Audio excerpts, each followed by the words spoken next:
আলহামদুলিল্লাহ আলহামদুলিল্লাহ আমরা পৌঁছে গেছি সেই আরব সাগরের একটা সাইট। আলহামদুলিল্লাহ জেদ্দার মধ্যে আমরা ছোটোবেলা থেকে শুনতাম যে আরব সাগর পাড়ি দিয়ে সোনার মদিনা সোনার মক্কায় যাব। আল্লাহ সুবহানাহু ওয়া তাআলা সেই আরব সাগর পাড়ি দিয়ে আমাদের পবিত্র মক্কা নগরীতে আসার তৌফিক দিয়েছেন। আমরা আজকে জেদ্দা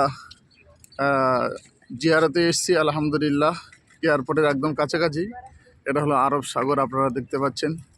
আমরা জমজম ট্যুর অ্যান্ড ট্রাভেলসের সমস্ত যাত্রী আমরা একসঙ্গে সেই সুদূর ইন্ডিয়া থেকে আবু সালাম ভাই, শাহজাহান ভাই, হাজি আব্দুর রাজ্জাক সাহেব, প্রত্যেকটা হাজি আলহামদুলিল্লাহ আমরা সবাই এখানে এসে গেছি। আল্লাহ সুবহানাহু ওয়া তাআলা আমাদের এই সবার সুন্দর সফরকে কবুল করে নিক, সুন্দর জায়গাকে আল্লাহ সুবহানাহু ওয়া তাআলা কবুল করে নিক। আপনারা দেখতে পাচ্ছেন সেই আরব সাগরের একটা সাইড। আলহামদুলিল্লাহ আমরা ছোটোবেলাতে সবাই শুনতাম।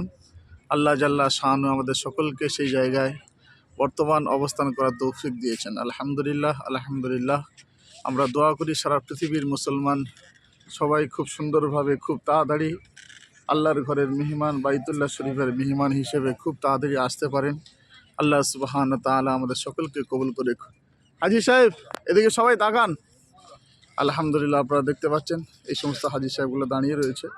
আল্লাহ সুবহানাহু ওয়া তাআলা সবার হজকে কবুল করে নিক। 2024 সালের ইতিহাস আল্লাহ জাল্লা শানু আমাদের সবাইকে কবুল করে নিয়েছেন। 2024 হজ মোবারক। সারা পৃথিবীর মুসলমান সবাই খুব তাড়াতাড়ি হজে আসতে পারে, আমরা সবাই খাস করে দোয়া করবো ইনশাল্লাহ। আল্লাহ সুবহানাহু ওয়া তাআলা আমাদেরকে কবুল করে নিক। এটা একটা মেশিনের মাধ্যমে ওই পানির ফোয়ারা আপনারা দেখতে পাচ্ছেন অনেক উঁচু উঠে যাচ্ছে। আমরা অনেক দূর থেকে আপনাদের দেখাতে চেষ্টা করছি। আলহামদুলিল্লাহ খুব সুন্দর লাগছে।